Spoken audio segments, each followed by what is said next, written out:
नमस्कार दोस्तों, मैं हूं नितिन शर्मा और आप देख रहे हैं ध्वनि द साउंड ऑफ ह्यूमैनिटी। दोस्तों, इंसानियत की आवाज़ की हम बात करते हैं, लेकिन इंसानियत कहाँ जिंदा है, कहाँ मर गई है, कोई कुछ नहीं कह सकता। आज एक ऐसी घटना सामने आई जिसने वाकई में दिल को दुखा दिया। सुबह सुबह मैं घर से निकला तो उस वक्त देखा कि एक सड़क के किनारे या कहें कि गली मोहल्ले में हमारे एक गाय पड़ी हुई थी। बिल्कुल बेजान थी, उसके अंदर हिलने की भी क्षमता नहीं दिख रही थी। उसके बाद मैंने उसे देखा। आप देखिए पहले गाय की तस्वीरें, ये गाय की तस्वीरें हैं, किस तरह से ये पड़ी हुई है। उसके बाद जब इसने मुझे देखा, मैंने इसको करके प्यार सा किया तो ये थोड़ा सा इसने गर्दन उठाई और देखने लगी मेरी तरफ। मुझे कुछ समझ में नहीं आया कि मैं इसकी मदद कैसे करूं, क्योंकि गांव में तो जो बुजुर्ग होते हैं वो तमाम तरीके जानते हैं, लेकिन मोहल्ले में ना तो कोई दिख रहा था। एक तो कोरोना काल चल रहा है, कोई नहीं दिखा मुझे। एक आंटी छत पे खड़ी हुई थी, बुजुर्ग थी काफ़ी। जब मैंने उनसे कहा कि इसको थोड़ा सा पानी दे दीजिए, एक बाल्टी पानी दे दीजिए इसको, तो वो आए गाय करके अपनी बात बताने लगी कि कोई छोड़ देते हैं दूध काढ़ के और जानवरों को चढ़ने के लिए छोड़ देते हैं, रात में बस दूध से मतलब है, और इस तरह की वो बात करने लगी। फिलहाल मेरा मतलब ये था कि उसको कम से कम अगर वो प्यासी है तो उसे पानी मिल जाए। और सामने ही एक ड्राइवर कहें या केयरटेकर था, वो गाड़ी साफ कर रहा था। तो मैंने उससे पूछा कि ये गाय कब से है, तो उसने कहा भाई साहब 3 दिन से ऐसे ही पड़ी हुई है, उसको किसी ने नहीं देखा। तो बड़ा दुख अंदर से लगा कि 3 दिन से ऐसे ही पड़ी है, धूप में, बरसात भी हुई थी, कैसे होगी। उसके बाद फिर सामने एक और भाई साहब थे, बिल्डिंग की जवाहर, ये मैं आपको जो घटना बता रहा हूँ पूरी, ये जवाहर पार्क ई ब्लॉक की है और दिल्ली में पड़ता है, खानपुर में, साउथ दिल्ली में।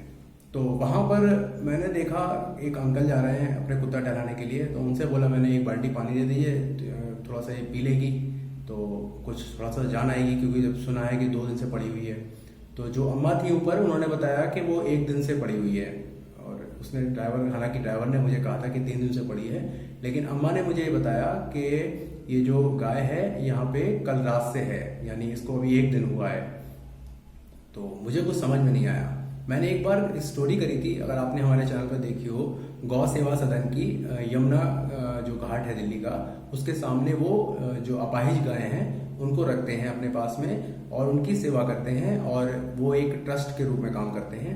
तो मैंने उनको फ़ोन किया, ज्ञानेश्वर जी को मैंने फ़ोन किया। मैंने बोला कि सर एक गाय है ऐसे ऐसे और इसकी मदद कैसे हो सकती है। तो उन्होंने एक नंबर मुझे फॉरवर्ड किया। तो जब तक दूसरा नंबर मुझे मेरे पास आया, उतनी देर में एक आंटी और थी, वो तुलसा जी उनके गेट के सामने थी, वो उसकी पूजा कर रही थी। तो मैंने उनको बोला कि मैंने थोड़ा सा पानी मिल जाएगा क्या, ये गाय है? बोले हाँ बेटा, ये गाय पड़ी हुई है यहाँ पे और कोई देखने वाला नहीं है, तो मैं अभी पानी आपको देती हूँ। तो उन्होंने खैर पानी दिया, और उसके बाद अपने आप ही पानी देने के बाद उन्होंने थोड़ा सा गुड़ दिया। उन्होंने कहा कि इस गाय को थोड़ा गुड़ दे दो। तो इतनी देर में वो गाय थोड़ा सा फिर से लेटने लगी, फिर से लेट गई। तो फिर उसको पुचकारा करके यूँ करा, तो फिर से उसने हल्की सी गर्दन उठाई और वो जुगाली करने लगी। जुगाली मतलब ऐसे अपना मुंह चलाने लगी। तो मैंने बचपन से सुना था कि अगर कोई गाय जुगाली करती है तो इसका मतलब वो बहुत ज़्यादा तबीयत खराब नहीं है, वो स्वस्थ हो जाएगी, बिल्कुल ख़राब कंडीशन में नहीं है। कोई मुझे दिखा नहीं, आंटी ने पानी दिया। इतनी देर में मुझे ज्ञानेश्वर जी का वो व्हाट्सअप मैसेज आ गया। मैंने मैसेज को मैं जो नंबर था उनको कॉल किया तो उन्होंने बोला कि हाँ ये एक एम्बुलेंस की व्यवस्था है, लेकिन हम साउथ दिल्ली में अपनी सेवाएं नहीं देते हैं। उसके बाद फिर मैंने उनसे पूछा अब मैं क्या कर सकता हूँ। तब उन्होंने मुझे बताया कि अब मैं आपको एक और नंबर दे रहा हूँ जो साउथ दिल्ली में सर्विसेज देता है। फिर साउथ दिल्ली में जो सर्विस देते थे उनका दोबारा से जो व्हाट्सएप उन्होंने मुझे किया, उसके बाद मैंने उस नंबर पर कॉल किया। वो था ध्यान फाउंडेशन का।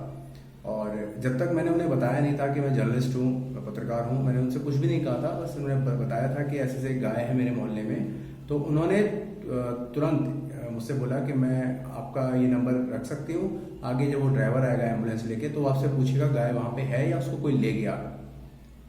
तब उन्होंने मुझे वो मेरा नंबर लिया। उसके बाद मैं मौके पे नहीं था क्योंकि वहाँ से मुझे जाना भी था। इन सब जो पूरी मैंने आपको बात बताई, इन सब में करीब 1 घंटे का समय निकल गया था वहाँ पे। मुझे चिंता ये हो रही थी कि धूप निकलने वाली है, कड़ाके की धूप आ जाएगी, उसमें फिर से गाय पड़ी रहेगी। तो मैंने उनको फिर से एक बार फ़ोन करा, मैंने कहा कि प्लीज़ इसको जल्दी यहाँ से इसका ट्रीटमेंट करवाइएगा ताकि ये सही हो जाए, या फिर इसको यहाँ से आप ऐसी जगह सेफ जहाँ पे धूप ना हो और इसका इलाज हो सके ऐसी जगह व्यवस्था करवाइए। तब उन्होंने जाके एक एम्बुलेंस का मुझे नंबर फॉरवर्ड किया, उन्होंने बोला कि ये नंबर है और ये जल्द से जल्द वहाँ पे आ जाएंगे और गाय की जो कंडीशन होगी उसके हिसाब से उसको लेके जाएंगे और उसको इलाज करेंगे। अब इतनी देर में मैं आपको बताऊं कि और लोग जो जा रहे थे, जितने भी तमाम लोग सिर्फ ज्ञान दे रहे थे कि लोग अपनी गाय को छोड़ के चले जाते हैं, लेकिन अब वाकई में मैंने देखा कि लोगों के अंदर किसी भी पशु के प्रति बिल्कुल भी संवेदना नहीं है, जो कि बहुत ही गलत बात है। हमारे अंदर संवेदना होनी चाहिए। जो आप आसपास पशु हैं, एक मालिक जो हैं, मैंने अक्सर देखा है दिल्ली में ये शिकायतें लोगों की भी रहती हैं और मैंने खुद भी नोटिस किया है कि लोग अपनी गायों को पूरे दिन चरने के लिए इधर उधर छोड़ देते हैं। गाँव की बात अलग होती है क्योंकि वहाँ पे बहुत सारा चारा होता है और तमाम चीज़ें उपलब्ध होती हैं उनके खाने के लिए। वो पूरे दिन चलती हैं और शाम को वो पशु अपने जगह पे आ जाते हैं या उनके जो मालिक हैं वो उनको लेकर आ जाते हैं और अपने घर में रखते हैं। लेकिन बड़े शहरों में, मैं बात दिल्ली की कर रहा हूँ क्योंकि मैंने ज़्यादातर यहीं पे देखा है कि यहाँ पर लोग पूरे दिन चरने के लिए छोड़ देंगे, या जब वो ग्यावन नहीं है, दूध नहीं दे रही है तो उसको चरने के लिए बाहर छोड़ देते हैं। बाहर वो पन्नी खा रही है, कूड़ा खा रही है, कुछ भी खा रही है, वो उसकी सेहत को नुकसान पहुंचाते हैं। शायद इस गाय के साथ भी कुछ ऐसे ही हुआ हो। खैर, लोगों को ध्यान रखने की ज़रूरत है कि लोग इस तरीके के अपने पशुओं को लावारिस ना छोड़ें, क्योंकि पता नहीं वो कितने कष्ट में बाहर कहाँ पे उसकी तबीयत खराब हो जाए, क्या उसे हो जाए।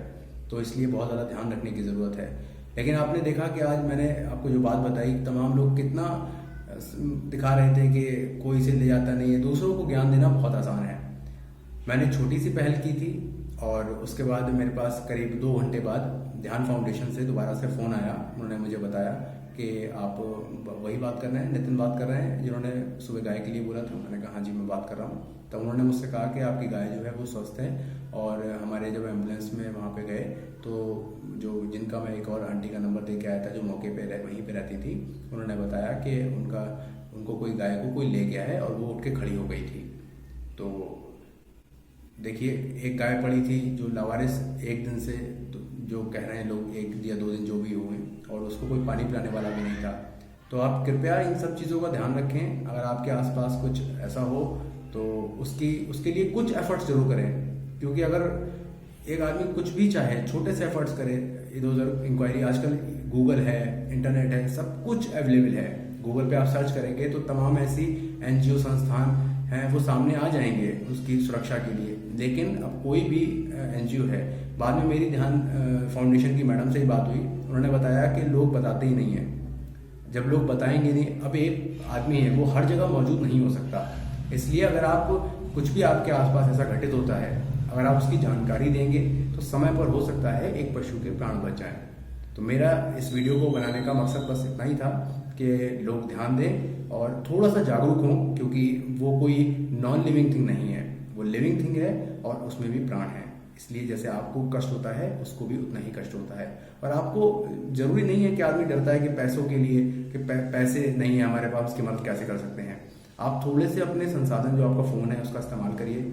आप किसी से, और आसपास जो पढ़ा लिखा, अगर आप पढ़े लिखे नहीं है तो आप जो पढ़ा लिखा है उससे बात करिए। उसको बोलिए कि जरा नेट पे भैया देख लेना, जरा कोई संस्थान हो तो ऐसे पशु पड़ा हुआ है, तो उसकी कहीं ना कहीं मदद होगी। शास्त्रों में भी लिखा है कि इसका पुण्य भी मिलता है। और अगर कोई धर्म शास्त्र की हम बात ना करें यहाँ पे, तो भी एक ह्यूमैनिटी के नाते, इंसानियत के नाते कम से कम आपको इन सब चीज़ों पे ध्यान देना चाहिए, ताकि आसपास आपके अगर कोई भी ऐसा पक्षी या फिर कोई भी जानवर ऐसे लावारिस पड़ा है और वो तकलीफ में है तो उसकी मदद हो सके। क्योंकि उसकी मदद करने के लिए बहुत लोग हैं, लेकिन उन तक पहुँचना एक बड़ा जरिया होना चाहिए। अब वो आप जरिया बनेंगे तो उसकी पशु की भी मदद होगी और आपके मन को भी बहुत ज़्यादा संतुष्टि मिलेगी। तो दोस्तों, मैं आपको एक बात और बताना चाहूँगा कि हमारा जो चैनल है उसमें 1000 से ऊपर सब्सक्राइबर हो गए हैं, जो आप सबकी मेहनत का, विश्वास का, दुआओं का, जैसे जिसने सहयोग किया है उसका नतीजा है। तो उन सब के लिए मैं बहुत बहुत शुभकामनाएं आपको देना चाहता हूँ और ऐसे ही आशीर्वाद बनाए रखिएगा। आप देख रहे हैं ध्वनि, द साउंड ऑफ ह्यूमैनिटी।